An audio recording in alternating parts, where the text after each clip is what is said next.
An oven that fails to reach its set temperature can be caused by several factors, including a faulty thermostat, which regulates temperature and, if damaged, will not accurately control the oven's temperature. A faulty temperature sensor can also be to blame, as it signals the control board when the temperature needs to be raised. And if it's faulty, it may convey incorrect information, leading to inaccurate temperature readings.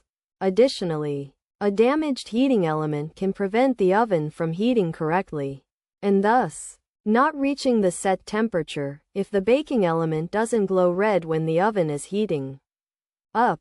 It's likely not functioning. To fix the issue, the thermostat, temperature sensor, or heating element may need to be replaced. This can be done by using a multimeter to test for continuity. If the thermostat is faulty, it should be replaced. If the temperature sensor's resistance values don't increase as the oven's temperature increases, a new one is needed.